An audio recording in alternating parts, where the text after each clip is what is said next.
80세가 넘은 어르신 중 단 5%만이 건강과 자립을 예측하는 이 5가지 동작을 여전히 해낼 수 있습니다. 만약 60세 이상이시고 예전엔 쉬웠던 일들이 점점 힘들게 느껴진다면 지금이 자립을 지킬 수 있는 마지막 기회일지도 모릅니다.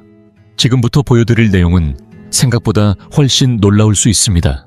실제로 80세 이상 인구의 단 5%만이 이 5가지 중요한 능력을 유지하고 있으며 그것은 앞으로의 건강과 독립 여부를 결정짓는 중요한 기준이 됩니다.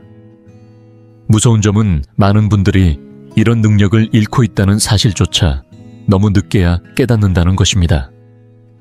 하지만 다행히 희망은 있습니다.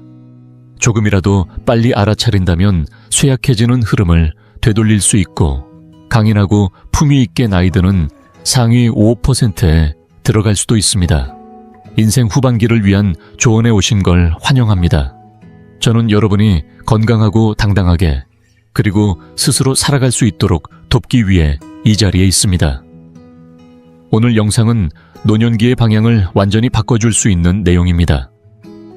지금부터 80세 이상 어르신 중 단 5%만이 여전히 할 수 있는 5가지 기본 능력을 알려드리겠습니다. 중요한 점은 이것이 단순한 재주가 아니라는 겁니다. 의학 연구에 따르면 이 능력들은 앞으로의 건강 상태와 움직임 자립 여부까지 예측할 수 있는 핵심 지표입니다. 혹시 지금은 못하더라도 걱정하지 마세요. 이 영상을 끝까지 보시면 다시 회복할 수 있는 방법을 분명히 알게 되실 겁니다. 병원에서도 쉽게 알려주지 않는 이 중요한 정보를 놓치지 않도록 구독과 알림 설정을 해두시길 바랍니다. 오늘 영상이 끝날 무렵엔 내 몸의 현재 상태를 파악하고 앞으로 무엇을 하면 좋을지 분명해질 것입니다. 앞으로의 여러분 자신이 분명히 고마워할 시간입니다. 첫 번째는 한쪽 다리 들고 서 있기 테스트입니다. 상상해보세요. 서울 종로에 사는 78세 김순자 할머니는 어느 아침 양말을 신으려고 하다가 깜짝 놀랐습니다. 서랍장에 손을 짚지 않으면 한쪽 다리로 서 있을 수가 없었던 겁니다. 그때는 몰랐습니다. 그 사소한 불편함이 앞으로의 삶을 얼마나 크게 예고하고 있었는지를요. 충격적인 사실을 말씀드리겠습니다. 80세 이상 어르신 중 단 5%만이 한쪽 다리로 30초 이상 버틸 수 있습니다. 왜 이 테스트가 중요할까요? 이 간단한 동작 하나가 앞으로의 건강 상태를 누구보다 정확하게 보여주는 지표이기 때문입니다. 과학적으로도 증명됐습니다. 한쪽 다리로 균형을 유지할 수 있는 능력은 낙상 위험과 밀접하게 연결되어 있습니다. 낙상은 현재 노년기 사망 원인 중 가장 치명적인 사고입니다. 나이 들수록 그 변화는 빠르게 찾아옵니다. 60세에는 평균 25에서 30초 정도입니다. 70세가 되면 이 숫자는 15에서 20초로 줄어듭니다. 80세가 되면 대부분 제대로 서 있지 못합니다. 혹시 지금 여유가 있으시다면 잠깐 멈추고 직접 테스트해보세요. 벽 근처에서 안전하게 시도하시고 몇 초나 버티는지 댓글로 나눠주세요. 이건 단순한 균형 문제가 아닙니다. 이 몇 초 안에 귀의 평형감각 근육의 힘, 몸의 위치, 감지 능력, 그리고 뇌신경 기능까지 모두 종합적으로 작동합니다. 연구 결과에 따르면 10초도 버티지 못하면 낙상과 골절, 그리고 독립생활 상실 위험이 매우 높아집니다. 반면 30초 이상 안정적으로 유지할 수 있다면 같은 나이대에서도 신체 기능이 수십 년은 젊은 상태라고 봐도 무방합니다. 희망적인 이야기 하나 들려드릴게요. 이번엔 82세의 박영수 어르신 이야기입니다. 처음 이 테스트를 했을 땐 3초도 차에 버티지 못했습니다. 균형이 너무 불안정해 따님이 요양시설을 고민할 정도였죠. 하지만 박 어르신은 이대로는 안 된다는 마음으로 벽을 짚고 하루에 5번씩 한쪽 다리만 살짝 들어 5초씩 버티는 연습을 시작했습니다. 매일매일 반복했고 한 달 뒤에는 10초를 손을 짚지 않고도 버틸 수 있었습니다. 그리고 석 달 후 45초까지 성공했습니다. 심지어 40대보다도 오래 서 있을 수 있었죠. 여러분도 오늘부터 시작할 수 있습니다. 벽 가까이에서 다리를 살짝만 들어보세요. 한쪽씩 5초간 유지하고 좌우 번갈아 5번씩. 하루 2번 반복하세요. 점점 익숙해지면 다리를 더 높이 들고 시간을 늘려보세요. 궁극적으로는 벽 없이도 할 수 있게 됩니다. 주의하실 점도 있습니다. 어지럽거나 통증이 심하거나 연습을 계속해도 점점 균형이 나빠진다면 반드시 병원을 방문해 보셔야 합니다. 일부 균형 문제는 전문적인 진단과 치료가 필요합니다. 하지만 이게 끝이 아닙니다. 두 번째 테스트는 지금보다 더 깊고 결정적인 예측 신호를 담고 있습니다. 지금 바로 이어서 확인해 보세요. 두 번째는 의자에서 일어서기 테스트입니다. 75세인 전주에 사는 이정숙 할머니는 어느 날 문득 이상한 점을 느꼈습니다. 아침마다 커피를 다 마신 후 의자에서 일어날 때마다 팔걸이를 꼭 짚어야만 했던 것입니다. 처음엔 그냥 나이 들어 생긴 자연스러운 변화라고 여겼습니다. 하지만 이 작고 사소한 변화가 앞으로의 삶을 송두리째 예고하고 있었던 건 그녀도 몰랐습니다. 놀라운 사실 하나 말씀드릴까요? 80세 이상 어르신 중 단 5%만이 팔에 도움 없이 30초 안에 의자에서 10번 이상 일어설 수 있습니다. 이건 단순한 편리함의 문제가 아닙니다. 생존과 직결된 문제입니다. 하체 근력은 곧 사망률 자립 능력, 그리고 삶의 질과 깊은 관련이 있습니다. 60세 이후 우리는 매년 38%의 근육량을 잃습니다. 특히 다리 근육은 가장 먼저 약해지기 시작합니다. 이건 숫자가 아닙니다. 여러분이 매일 조금씩 잃어가고 있는 움직임의 자유, 바로 그것입니다. 아침에 일어나실 때를 떠올려 보세요. 혹시 모르게 팔걸이를 짚고 계시지는 않나요? 많은 분들이 자신이 그렇게 하고 있다는 걸 인식조차 못합니다. 이 테스트는 허벅지 근육의 힘중심 잡는 능력, 그리고 실제 움직임의 기능까지 한 번에 확인할 수 있는 종합 점검입니다. 기준을 알려드릴게요. 60세 이하는 15회 이상이 이상적입니다. 60세에서 70세 사이는 12회에서 14회가 적정 기준입니다. 70세에서 80세는 10회에서 11회가 적당합니다. 만약 80세 이상이신데도 10회를 무리 없이 수행하신다면 이미 상위 5%에 해당하시는 분입니다. 이 테스트를 할 때 우리 몸속에서는 어떤 일이 벌어질까요? 허벅지 근육이 온몸의 무게를 중력에 맞서며 들어올립니다. 복부 근육은 척추를 안정적으로 지지하고 균형 감각은 넘어지지 않도록 자세를 유지시켜주며 심장은 운동하는 근육에 혈액을 효율적으로 보내줍니다. 불과 30초 만에 몸 전체의 건강 상태를 가늠할 수 있는 아주 효과적인 검사입니다. 이번에는 77세인 김형석 어르신의 이야기를 들려드릴게요. 불과 6개월 전만 해도 그는 좋아하는 소파에서 일어나기 위해 두 팔을 짚어야 했고 식탁에서 일어날 땐 손자의 손을 빌려야 했습니다. 체력뿐만 아니라 자존감마저 무너지는 기분이었다고 말했습니다. 하지만 김 어르신은 결심했습니다.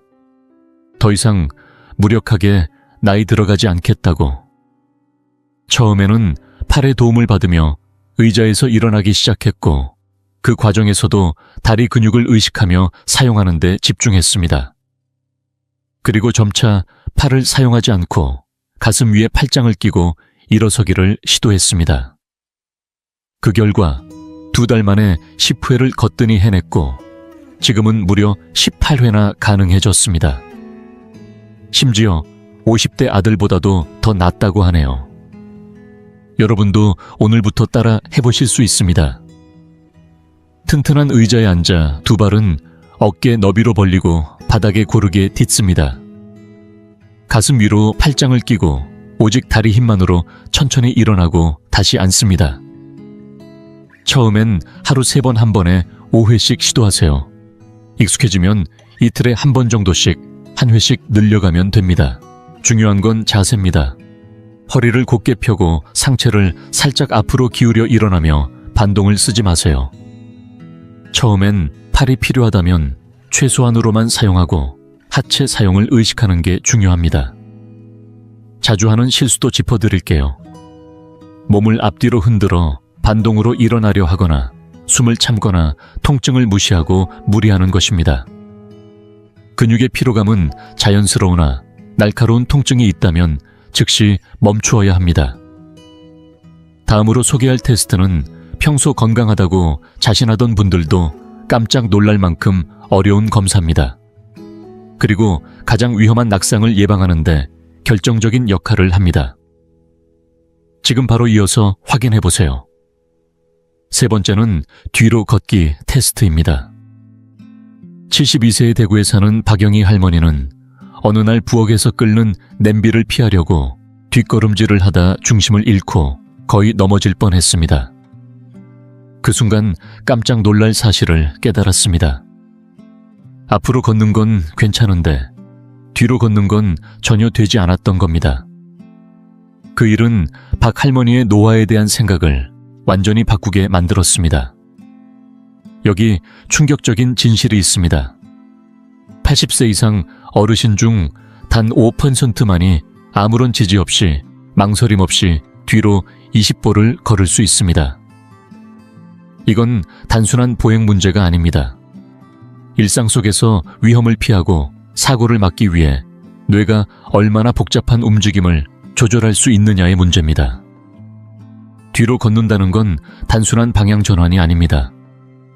균형 감각 공간, 인지력 인지처리 능력 등 자립 생활을 가능하게 해주는 핵심 기능들이 모두 동원됩니다. 특히 평소와는 다른 신경 경로를 활성화시키기 때문에 뇌는 훨씬 더 정교하게 움직여야 합니다. 혹시 지금 가능하시다면 조용한 곳에서 직접 해보세요.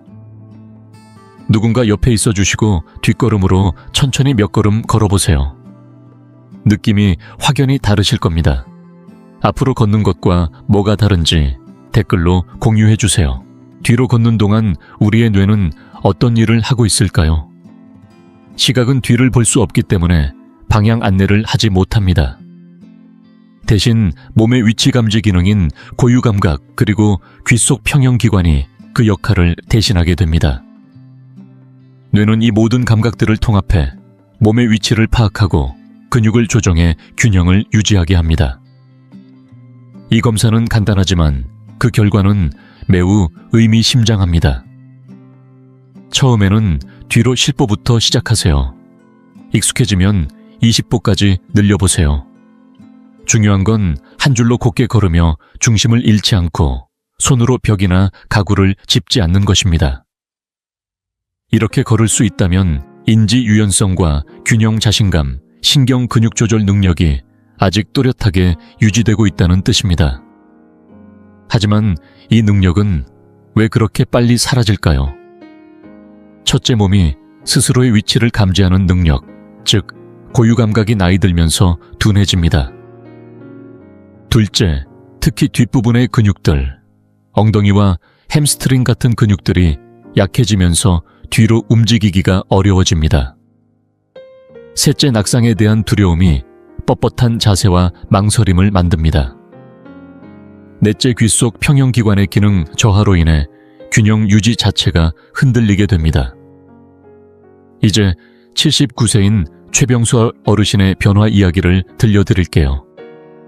그는 처음에 겨우 3걸음 뒤로 가는 것도 불안에 손을 짚어야 했습니다. 물리치료사는 이 나이 땐 원래 그렇다고 했지만 최 어르신은 그 말에 동의하지 않았습니다. 그는 벽에 등을 대고 하루에 3걸음씩 천천히 뒤로 걷기 시작했습니다. 그 다음엔 집에 있는 긴 손잡이나 의자 사이에서 연습을 이어갔고 6주 뒤에는 아무런 지지 없이 열린 공간에서도 10보 이상을 뒤로 걸을 수 있게 되었습니다. 지금은 하루 일과로 뒤로 걷기를 실천하며 25보도 무난하게 해냅니다. 이 연습 덕분에 2번의 큰 낙상 위험도 미리 피할 수 있었습니다. 이제 여러분도 실천할 수 있는 훈련법을 알려드릴게요. 먼저 벽에 등을 붙이고 벽과 계속 접촉하면서 한 걸음씩 뒤로 물러나 보세요. 익숙해지면 양쪽에 의자를 두고 그 사이에서 걸어보세요. 그 다음엔 열린 공간에서 누군가 옆에서 지켜보는 상태에서 연습하세요. 처음엔 3걸음 이후 며칠 간격으로 한 걸음씩 늘려보시면 됩니다. 주의사항도 있습니다. 항상 누군가 곁에 있어야 하고 바닥에 장애물이 없어야 합니다. 미끄럼 방지 신발을 신으시고 어지럽거나 불안정함을 느낀다면 즉시 멈추세요. 심한 평형장애나 최근 낙상 경험이 있다면 이 운동은 적합하지 않을 수 있습니다. 그리고 이어질 다음 테스트는 아마 여러분이 오랜 세월 동안 한 번도 해본 적이 없을지 모릅니다. 하지만 그것은 여러분의 자립 능력을 지키는 결정적인 열쇠가 될 수 있습니다. 계속해서 확인해 보세요. 4번째는 일어나 걸어 다시 앉기라는 아주 단순해 보이는 테스트입니다. 그런데 이 간단한 동작이 여러분의 건강 상태를 가장 명확하게 보여주는 신호가 될 수 있다는 걸 알고 계셨나요? 80세인 부산 하운데에 사는 이명자 어르신은 병원에서 의사에게 다음과 같은 요청을 받았습니다. 의자에서 일어나 복도 끝까지 걸어가신 뒤 다시 돌아와서 앉아보세요. 단순히 들리지만 실제로 해보니 상황은 달랐습니다. 원래는 12초 안에 마칠 수 있는 동작인데 그녀는 1분이 넘게 걸렸습니다. 그날의 검사 결과는 그녀의 노후 계획을 통째로 바꾸어 놓았습니다. 전 세계 의학계에서 이 동작은 고령자의 이동성과 자립 가능성을 판단하는 중요한 기준으로 사용되고 있습니다. 실제로 80세 이상 어르신 중 단 5%만이 이 테스트를 12초 이내에 무리 없이 해낼 수 있습니다. 이 테스트는 단순한 동작처럼 보이지만 실은 몸의 여러 기능이 동시에 작동해야 가능한 전신 종합 검사입니다.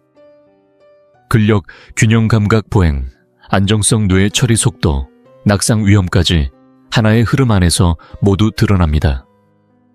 방법은 이렇습니다. 손잡이나 의자의 도움 없이 앉은 자리에서 일어납니다. 약 3m 정도를 걸어간 뒤 돌아서 다시 걸어오고 원래 자리에 조심스럽게 앉습니다.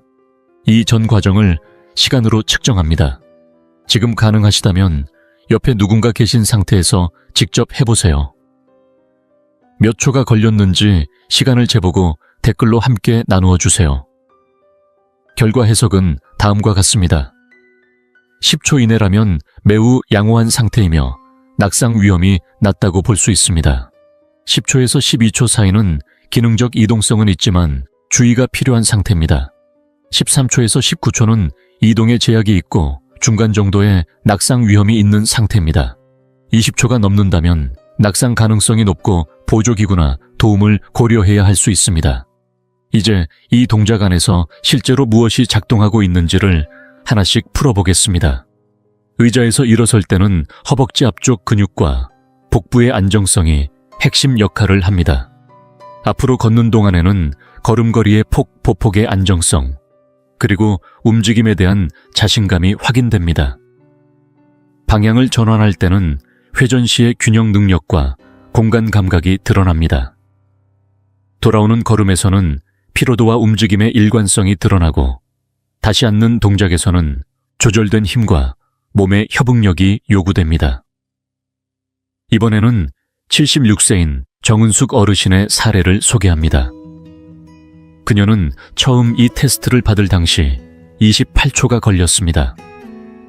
의사는 낙상 위험이 높다고 판단하고 보행기를 추천했지만 정 어르신은 쉽게 포기하지 않았습니다. 그날 이후 그녀는 매일 아침 저녁으로 10회씩 의자에서 일어나는 연습을 꾸준히 시작했습니다. 또 동네 산책길을 하루도 빠짐없이 걸으며 걸음 속도를 높였고 집 거실에서는 회전 동작을 반복 연습했습니다. 그 결과 8주 만에 테스트 시간이 15초로 단축되었고 6개월 뒤에는 11초에 완주하며 젊은 사람 못지않은 회복력을 보여주었습니다. 여러분도 이 과정을 단계별로 나누어 실천하실 수 있습니다. 우선 의자에서 일어나는 동작은 앞서 소개한 방법대로 연습하세요. 걷는 속도를 높이기 위해서는 뒤꿈치부터 발끝까지 정확하게 내딛는 보행 훈련을 하고 보폭을 조금씩 늘려보는 것이 좋습니다.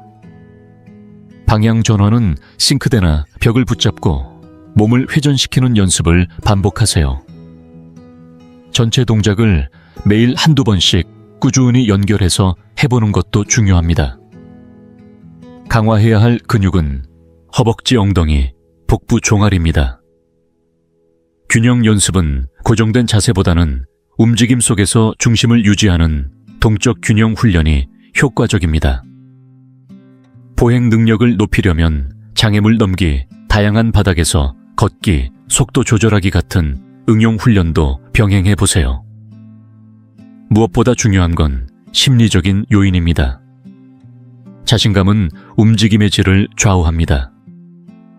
낙상에 대한 두려움은 긴장감과 불필요한 근육 경직을 불러와 오히려 움직임을 느리게 만듭니다. 반복 훈련을 통해 자신감을 쌓는 것이 근육 훈련보다 더 큰 효과를 가져올 수 있습니다.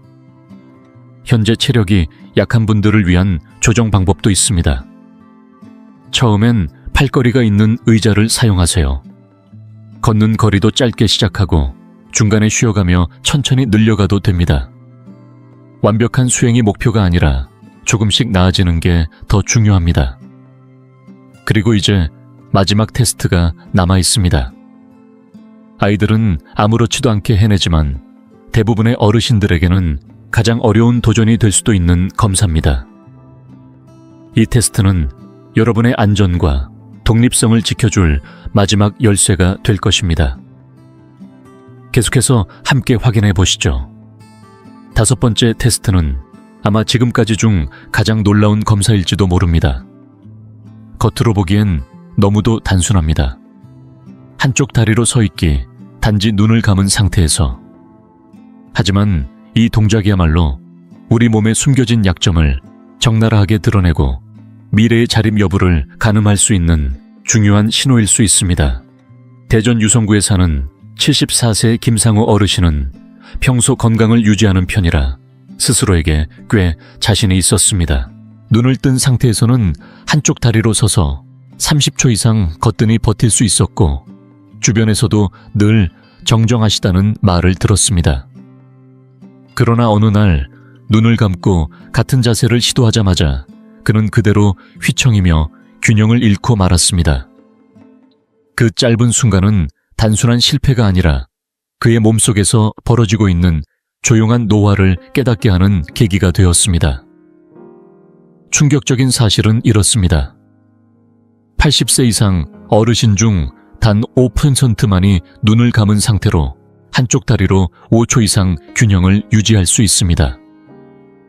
이 테스트는 단지 근력이나 균형을 보는 것이 아니라 몸의 3가지 핵심 시스템을 점검하는 것입니다.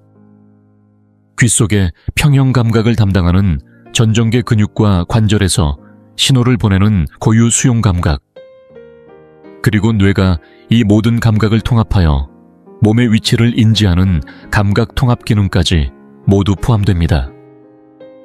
특히 어두운 공간이나 시야가 제한된 상황에서 낙상을 방지하는 데 이 3가지는 결정적인 역할을 합니다. 생각해보세요.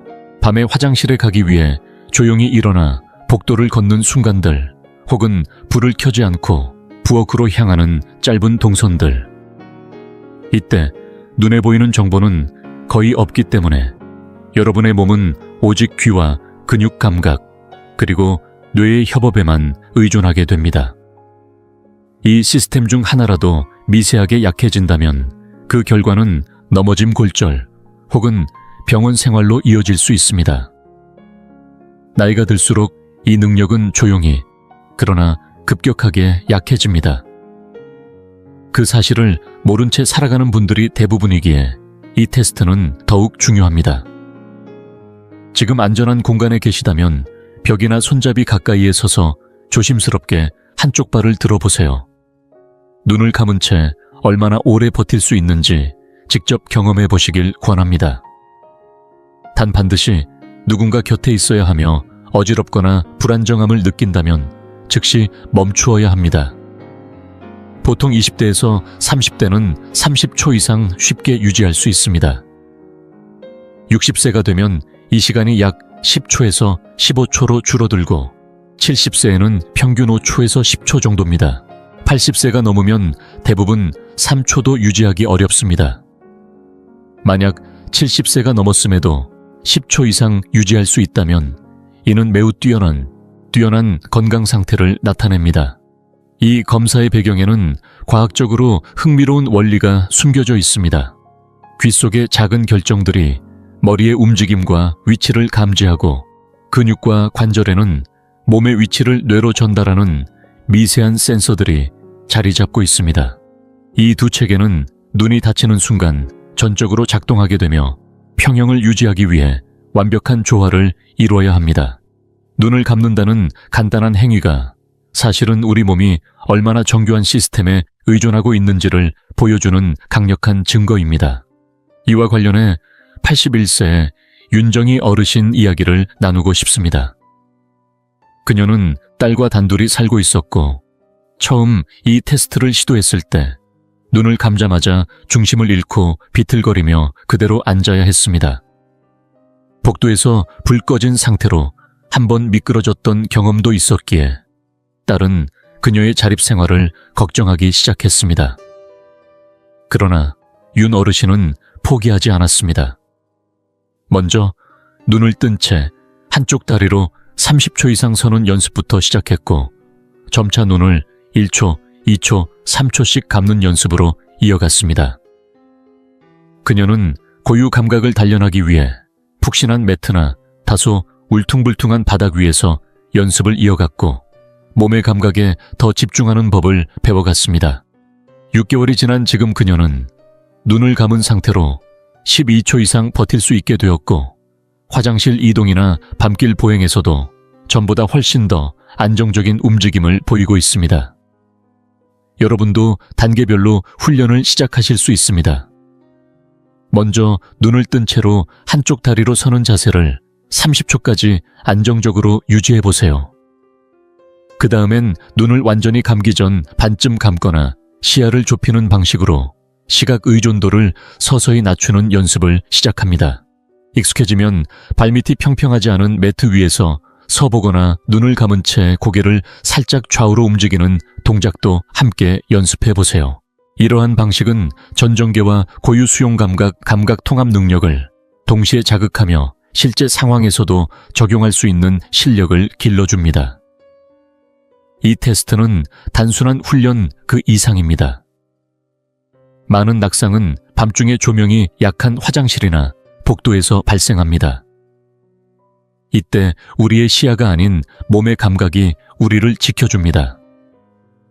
뿐만 아니라 이 감각들은 운전 중에도 작동합니다. 빗길이나 야간 운전처럼 시야가 떨어지는 상황에서도 차선 유지와 거리 감각은 이 시스템에 의존합니다. 만약 최근 들어 평형 감각이 갑자기 나빠졌거나 어지러움 청각 변화 혹은 연습을 해도 나아지지 않는 문제가 있다면 반드시 전문의의 진료를 받아보셔야 합니다. 일부 전정계 이상은 치료가 필요한 질환일 수 있기 때문입니다. 이제 5가지 테스트 모두를 알게 되셨습니다. 놀라운 사실은 이 모든 테스트를 일정 수준 이상 수행할 수 있는 어르신들은 낙상 위험이 현저히 줄어들고 독립적으로 생활하는 기간이 훨씬 더 길어진다는 점입니다. 다음에 이어질 내용은 이 5가지를 꾸준히 실천한 분들이 삶에서 어떤 놀라운 변화를 겪었는지를 보여줄 것입니다. 기대하셔도 좋습니다.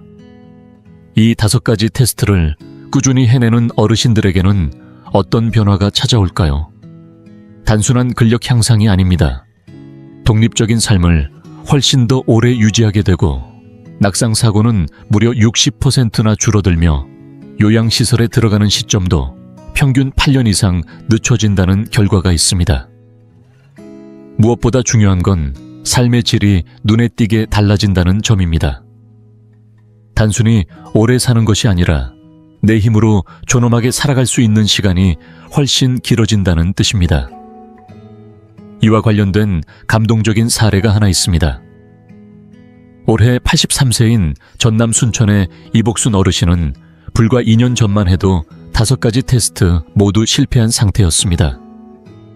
균형 감각이 급격히 떨어져 있었고 의자에서 일어나는 것조차 남의 손을 빌려야 했습니다.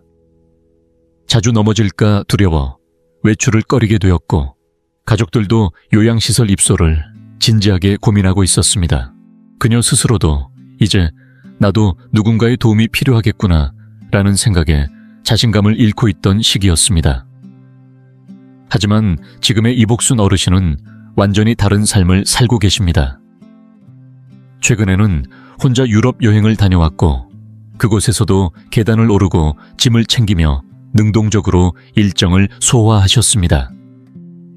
한쪽 다리로 40초 이상 안정적으로 설 수 있고 30초 안에 12회 이상 의자에서 일어나 앉기를 반복하며 뒤로 걷기 역시 주저함 없이 해내십니다. 일어나 걸어 다시 앉기. 테스트는 10초 만에 마무리하시고 눈을 감고도 15초 이상 균형을 유지하실 수 있을 만큼 감각 조절 능력도 매우 우수한 수준입니다. 이 변화의 비결은 무엇이었을까요? 이복순 어르신은 나이 들면 어쩔 수 없지 라는 흔한 생각을 받아들이지 않으셨습니다. 하루에 단 15분 그것도 집에서 누구의 도움 없이 혼자 할 수 있는 간단한 동작들을 매일 반복하셨습니다. 중요한 건 무리하지 않고 꾸준히 포기하지 않고 해낸 점이었습니다. 진료를 맡은 의사 선생님도 신체 나이만 보면 60대 중반 정도로 평가할 수 있다며 감탄을 금치 못했습니다. 무엇보다 그녀 자신이 전과는 전혀 다른 삶을 살고 있다고 느끼고 계십니다. 예전엔 두려움으로 가득 찼던 일상에서 이제는 자신감과 활기가 넘치고 혼자 집을 지키는 것도 더 이상 불안하지 않다고 말합니다. 여기서 중요한 메시지가 있습니다. 이 5가지 테스트는 운동선수가 되기 위한 기준이 아닙니다. 이건 우리 모두가 나이 들어서도 스스로를 돌볼 수 있도록 존엄과 안전을 지켜낼 수 있도록 도와주는 가장 기본적인 능력입니다. 실제로 이 능력을 꾸준히 관리하고 훈련해낸 분들은 원래부터 운동을 좋아하셨던 분들이 아닙니다. 오히려 아주 평범한 분들이 내 몸이 보내는 작은 신호를 놓치지 않고 거기서 멈추지 않았기 때문에 가능한 일이었습니다.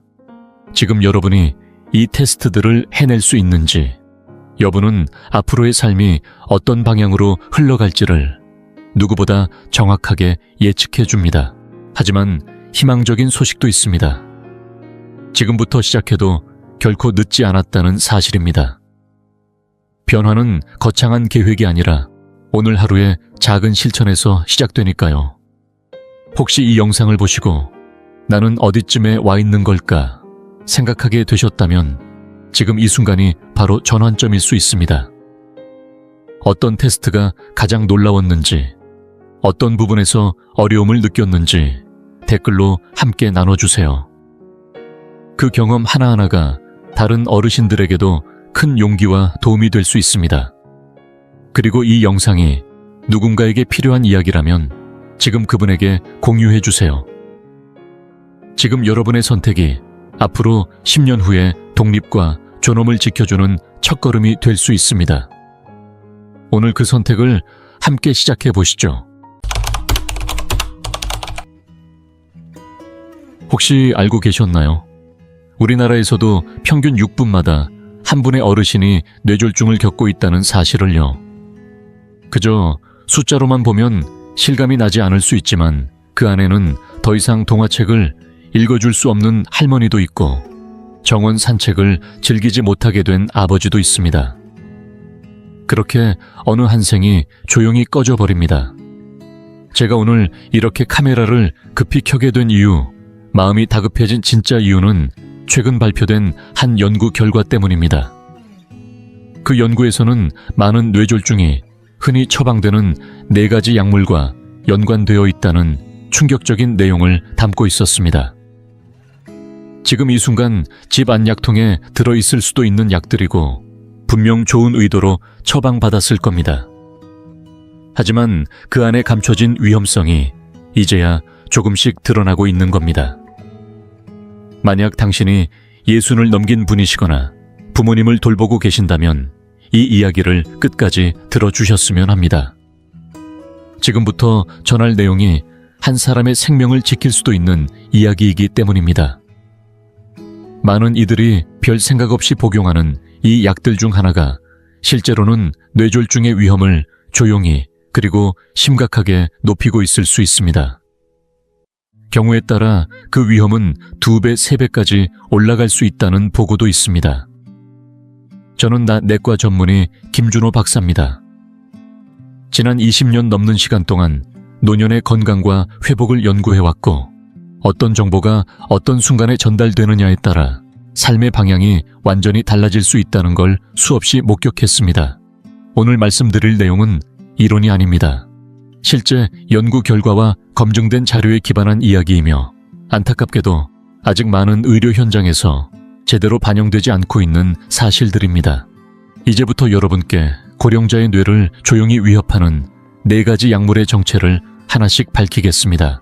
그리고 무엇보다 중요한 건 지금이라도 의사와 상의해볼 수 있는 안전한 대안들이 있다는 사실입니다. 마지막 약물은 저조차도 말문이 막힐 정도로 충격적이었습니다. 함께 끝까지 보시죠. 오늘 이 지식은 단순한 정보가 아닙니다. 당신과 가족을 지키는 매우 실질적인 방패가 될 수 있습니다. 하지만 그 전에 뇌졸중이란 정확히 무엇인지부터 간단히 짚고 넘어가겠습니다. 우리의 뇌를 복잡한 도시라고 상상해보세요. 신경세포는 수많은 집들이고 혈관은 산소와 영양분을 싣고 달리는 고속도로입니다. 그런데 어느 날 그 고속도로의 한 구간이 갑자기 막히거나 터진다면 어떤 일이 벌어질까요? 첫 번째 유형은 허혈성 뇌졸중입니다. 혈관이 혈전에 의해 막히면서 그 주변 세포들은 순식간에 산소를 잃고 죽기 시작합니다. 두 번째는 출혈성 뇌졸중입니다. 혈관이 터져서 뇌 속에 피가 퍼지며 조직을 망가뜨리는 형태죠. 둘 다 결과는 참혹합니다.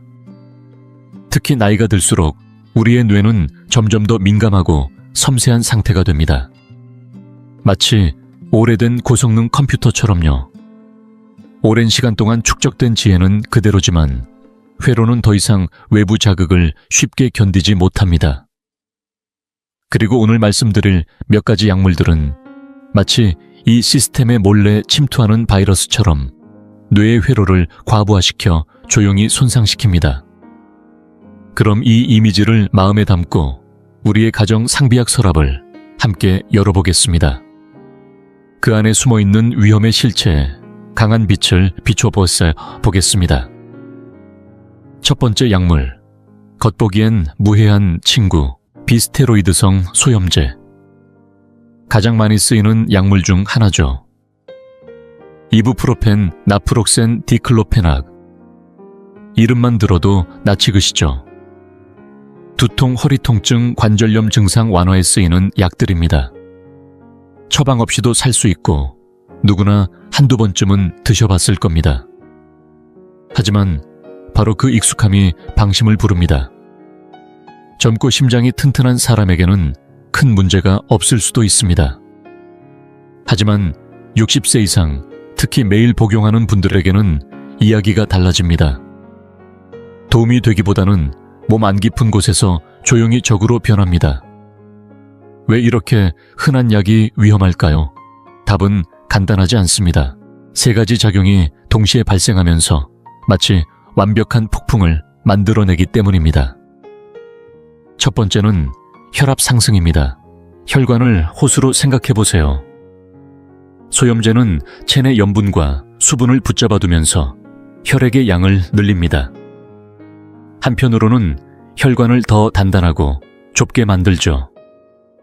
결과적으로 좁고 뻣뻣한 관을 마는 혈액이 밀고 나가야 하니 압력이 폭발적으로 올라갑니다. 이러한 고혈압은 뇌졸중의 가장 큰 원인입니다. 매일매일 수도관에 무리를 준다면 언젠가는 어딘가에서 터집니다. 두 번째는 신장과 혈소판의 문제입니다. 신장은 우리 몸의 정수기 같은 존재인데 소염제는 특히 나이든 신장을 손상시킬 수 있습니다.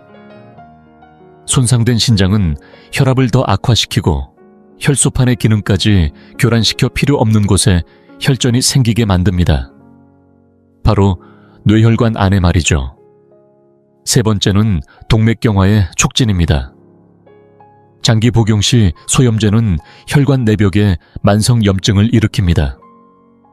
이 염증은 벽을 거칠게 만들고 그 위에 콜레스테롤 찌꺼기가 들러붙어 플라크를 형성합니다.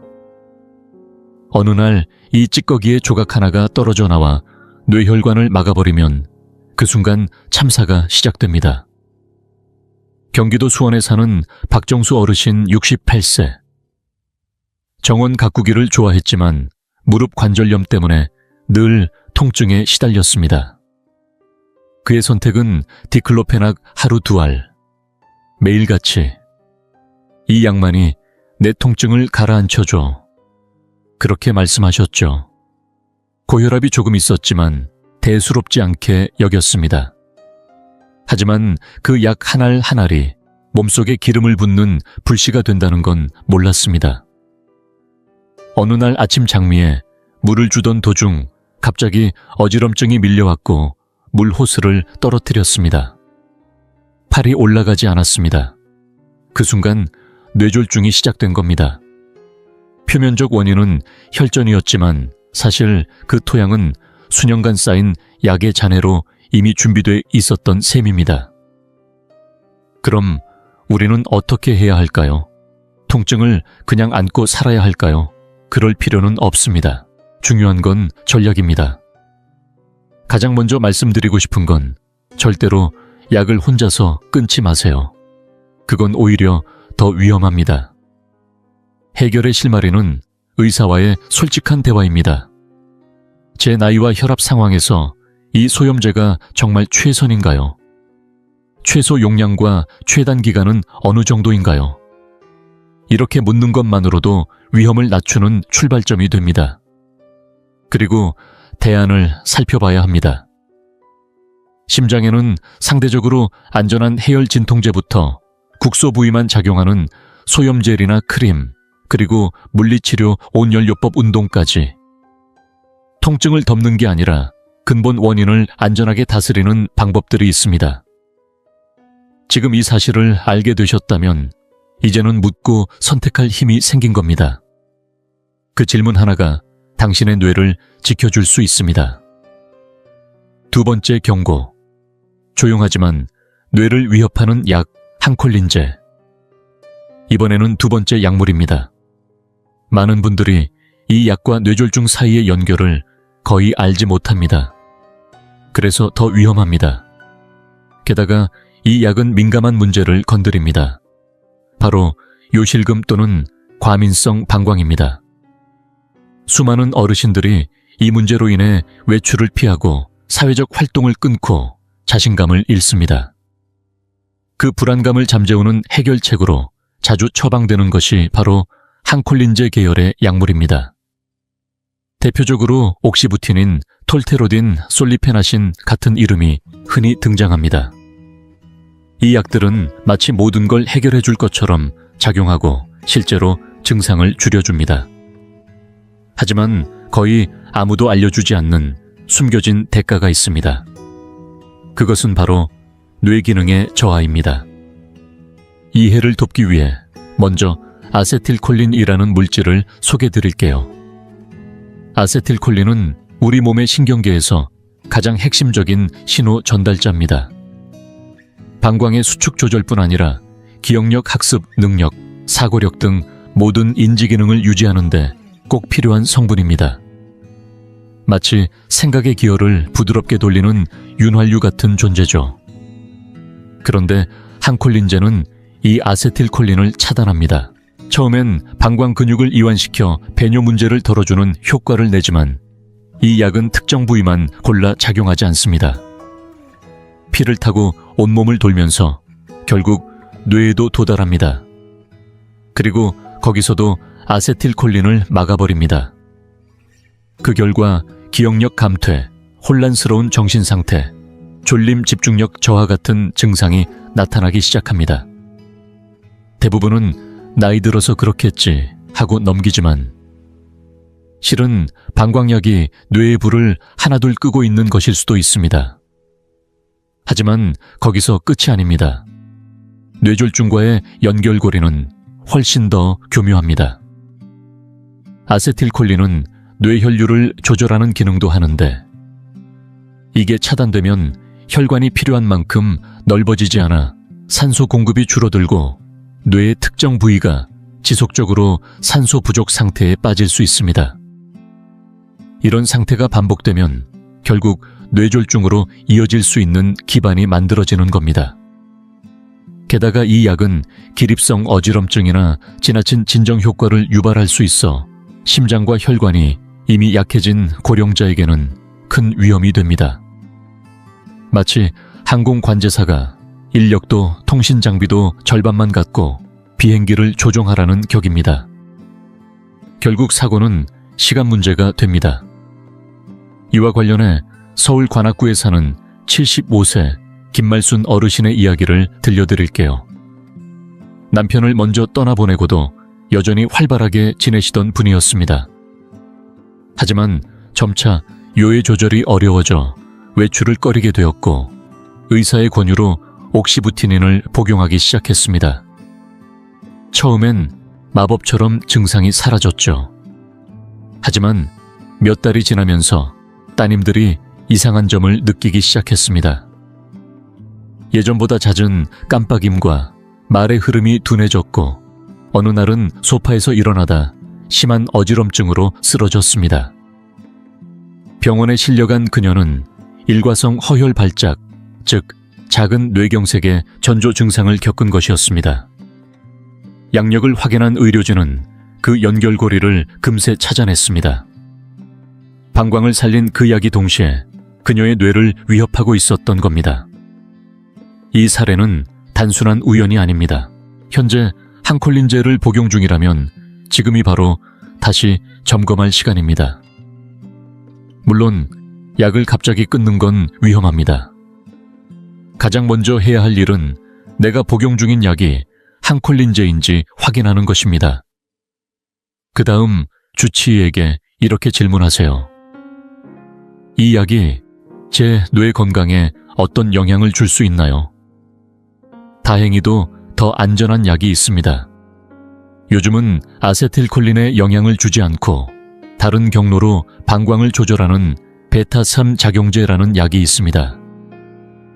대표적으로 미라베그론이라는 성분이 있고 이 약은 인지 기능에 미치는 영향이 훨씬 적습니다.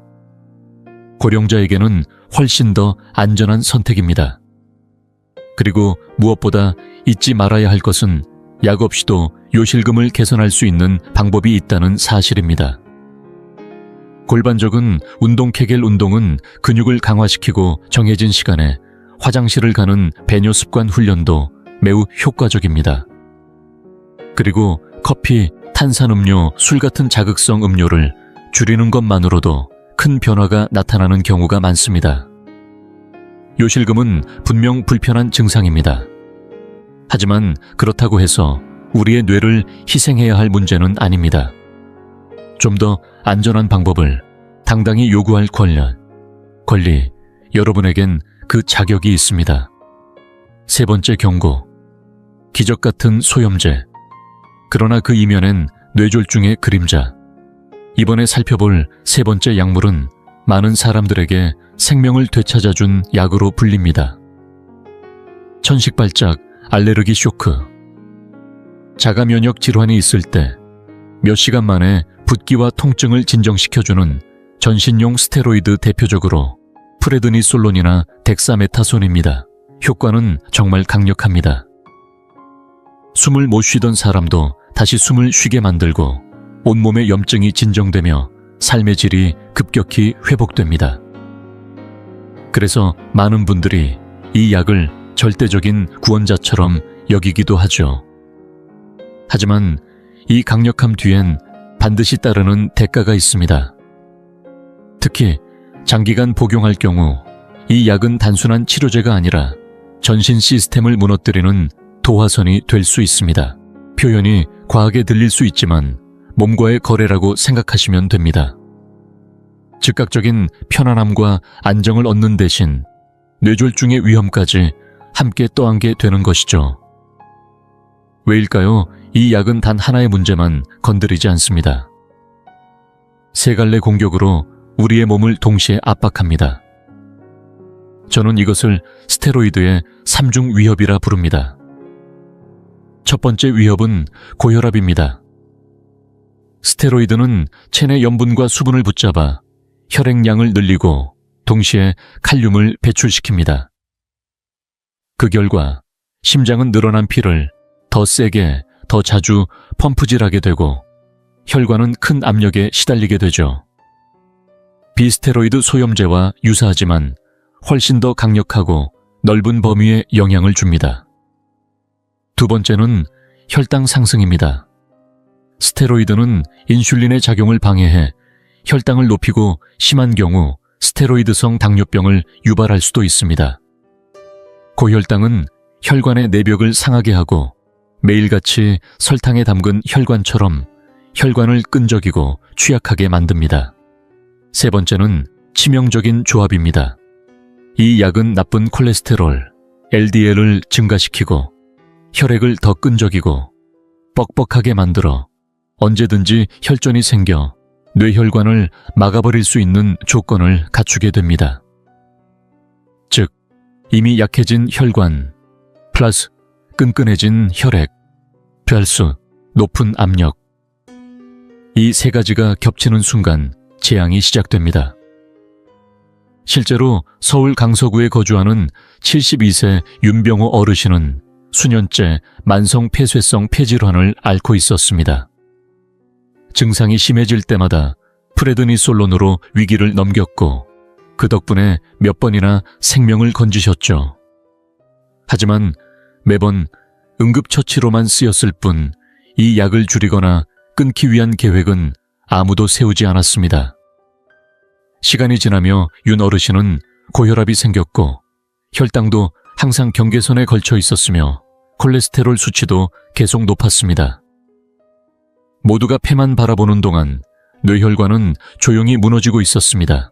그러던 어느 날 독서를 하던 중 문장이 갑자기 흐려지고 얼굴 한쪽이 뻣뻣해지더니 말을 더듬기 시작했습니다. 뇌졸중이었습니다. 직접적인 원인은 여러 가지가 있었겠지만 스테로이드를 계속 사용해온 것이 마지막 가속 페달이 된 건 분명했습니다. 그렇다면 질문이 생깁니다. 이 약을 아예 쓰지 말아야 하나요? 답은 아닙니다. 이 약은 여전히 필요한 순간이 분명히 존재합니다. 하지만 그 사용은 반드시 신중하고 철저한 계획 아래 이루어져야 합니다. 주치의와의 대화는 이렇게 시작되어야 합니다. 지금 복용 중인 스테로이드를 가장 낮은 용량, 가장 짧은 기간으로 줄일 수 있는 방법이 있을까요? 대체 약물이나 병행요법은 없을까요? 예를 들어 천식이나 폐질환의 경우에는 흡입형 스테로이드로 교체하는 것만으로도 전신 부작용을 크게 줄일 수 있습니다. 류마티즘성 질환이 있다면 다른 종류의 면역 조절 약물로 스테로이드를 줄일 수 있는지 검토해야 합니다. 만약 불가피하게 이 약을 계속 써야 한다면 그에 따른 예방 전략은 반드시 필요합니다. 그건 단순히 약을 먹는 게 아니라 혈압, 혈당, 콜레스테롤을 정기적으로 체크하고 염분과 당분을 줄인 식단, 매일의 가벼운 운동과 함께 뇌를 보호하는 루틴 전체를 병행해야 한다는 뜻입니다. 스테로이드는 혼자 쓰이는 약이 아닙니다. 이 약을 복용한다는 건 내 몸 전체의 방어 체계를 함께 준비해야 하는 상황에 들어섰다는 뜻입니다. 무엇보다 뇌를 가장 먼저 지켜야 한다는 사실 절대 잊지 마세요. 네 번째 경고. 가장 위험하고 잘못 사용되는 약 항정신병제. 마지막으로 다룰 약물은 지금까지 언급한 것들 중 가장 높은 위험을 안고 있는 약입니다. 그래서 저는 이 약을 마지막에 두었습니다. 이 약은 본래 심각한 정신질환을 치료하기 위해 만들어졌습니다. 리스페리돈 올란자핀, 쿠에티아핀 같은 이름으로 잘 알려져 있죠. 조현병이나 망상증 같은 위중한 질환을 치료할 때 이 약들은 분명 생명을 구하는 역할을 합니다. 그러나 최근 몇 년간 우려스러운 사용법이 늘어나고 있습니다. 바로 치매 환자의 행동 증상을 억제하기 위해 남용되는 것입니다. 알츠하이머가 심해진 노인을 떠올려 보십시오. 갑작스러운 흥분 공격적인 행동 통제가 어려운 불안과 초조함이 잦아지면 가족과 돌봄을 맡은 사람들은 큰 부담을 안게 됩니다. 인력이 부족하고 빠른 해결을 요구하는 의료 시스템 안에서 단기간에 환자를 진정시키는 가장 쉬운 방법이 항정신병제 투여가 되어버린 것입니다. 하지만 이 접근은 화학적 도박이나 다름없습니다. 단 한 번의 잘못된 처방이 돌이킬 수 없는 결과로 이어질 수 있기 때문입니다. 세계 주요 보건기관들은 이미 경고를 내렸습니다. 미국 식품의약국을 비롯한 기관들은 치매 노인에게 항정신병제를 사용할 경우 사망 위험이 거의 2배까지 증가할 수 있다고 발표하며 이 사실을 알리기 위해 가장 강력한 경고 표시를 붙였습니다. 특히 뇌졸중 위험은 평소보다 3배 이상 높아질 수 있다는 연구 결과도 있습니다. 이 약물이 뇌와 심혈관계에 미치는 피해 메커니즘은 복잡하면서도 파괴적입니다. 첫째, 이 약은 기립성 저혈압을 일으킬 수 있습니다. 앉았다가 일어설 때 혈압이 급격히 떨어져 머리가 핑 돌고 넘어질 수 있습니다. 노인에게 이런 낙상은 단순한 사고가 아닙니다. 엉덩이 골절 한 번으로 삶의 독립성이 무너질 수 있습니다. 더 큰 문제는 혈압이 급격히 떨어지는 순간 뇌로 가는 혈류가 끊기면서 짧지만 치명적인 산소 부족이 발생한다는 점입니다. 이러한 상황이 반복되면 결국 뇌졸중의 씨앗이 심어집니다. 둘째, 항정신병제는 심장 박동의 불규칙성을 악화시킬 수 있습니다. 부정맥이 생기면 심장 안에서 혈전이 만들어지고 그 혈전이 뇌로 날아가 혈관을 막을 수 있습니다. 게다가 이 약은 체중 증가 혈당 상승 콜레스테롤 증가를 빠른 속도로 일으키며 몇 달 만에 당뇨병성 대사증후군을 유발하기도 합니다. 혈관이 약해진 노인에게는 정말 치명적인 조합입니다. 셋째, 최근 밝혀진 문제는 혈액 점도입니다. 항정신병제를 장기간 복용하면 혈액이 끈적하고 뻑뻑해져서 혈류가 더디게 흐릅니다. 이런 상태에서는 작은 혈전조차도 쉽게 뇌혈관을 막아버릴 수 있습니다. 서울 서대문구에 사는 80세 이정화 할머니의 이야기를 들어보세요. 치매가 진행되면서 점점 불안하고 예민해졌고 아들은 지쳐 병원에서 상담을 받았습니다. 의사는 저용량 리스페리돈을 권했고 복용 후 며칠 만에 이 할머니는 조용해졌습니다. 하지만 그 조용함은 안정이 아닌 과도한 졸음과 무기력이었습니다. 혈압은 불안정하게 오르락 내리락 했고 결국 어느 날 저녁 아들은 소파에 앉아 한쪽 입이 처지고 말이 어눌해진 어머니를 발견했습니다. 대규모 뇌졸중이 찾아온 순간이었습니다. 도와주기 위한 약이 오히려 잔인한 덫이 된 것입니다. 이 사례는 모든 가족에게 던지는 중요한 메시지입니다. 만약 당신의 부모나 배우자가 치매로 항정신병제를 처방받았다면 당신이 그 사람의 마지막 방패가 되어야 합니다. 의사에게 분명하게 물어보십시오. 이 약이 정말 최후의 수단입니까? 다른 비약물적 방법은 모두 시도해봤나요? 언제 어떻게 이 약을 줄이거나 끊을 수 있나요? 이런 질문은 절대 예의에 어긋나는 게 아니라 당연한 권리이자 사랑의 표현입니다. 사실 치매로 인한 행동 문제는 약이 아닌 다른 해결책이 우선입니다. 왜 불안하고 화가 나는지 그 근본 원인을 찾아야 합니다. 표현하지 못한 통증은 없는지, 혹시 감염이나 불편함이 있는지, 혹은 그저 외로움과 두려움 때문은 아닌지 살펴야 합니다. 조용한 환경 좋아하는 음악, 쉬운 활동 감정을 인정해주는 대화와 같은 비약물적 접근은 시간이 들고 노력이 필요하지만 그만큼 안전하고 인간적인 방법입니다. 항정신병제는 정말로 마지막 수단이어야 하며 그마저도 짧은 기간만 모든 대안을 시도한 후에만 사용해야 합니다. 편의를 위해 쉽게 선택하는 길이 되어서는 안 됩니다. 그 대가는 너무나도 크고 대부분은 막을 수 있는 비극이기 때문입니다. 여기까지 함께 오셨군요. 쉽지 않은 여정이었을 겁니다. 우리는 오늘 집안 구석구석에 아무렇지 않게 놓여있던 약통을 열어보았습니다. 그리고 그 안에 숨어있던 4가지 조용한 위험을 하나하나 밝혀냈습니다. 첫째, 두통약처럼 자주 먹던 이부프로펜 같은 비스테로이드 소염제가 어떻게 우리의 혈압을 높이고 뇌혈관을 갉아먹는지 확인했습니다. 둘째, 요실금을 잡기 위해 쓰이는 항콜린제가 사실은 기억과 판단력의 불을 꺼버리는 약일 수 있다는 사실을 알게 되었습니다. 셋째, 기적처럼 염증을 잠재우는 스테로이드가 어떻게 우리 몸을 당뇨, 고혈압, 혈관 손상이라는 폭풍의 중심으로 몰아넣는지 이야기했습니다. 그리고 넷째, 치매 환자를 잠시 조용하게 만들기 위해 사용되는 항정신병제가 실제로는 그분들의 생명을 위험에 빠뜨릴 수 있다는 가장 무거운 진실까지 마주했습니다. 하지만 오늘 이 영상을 만든 이유는 두려움을 주기 위함이 아닙니다. 그 반대입니다. 우리는 너무 오랫동안 우리 건강을 의료 시스템에 수동적으로 맡겨왔습니다.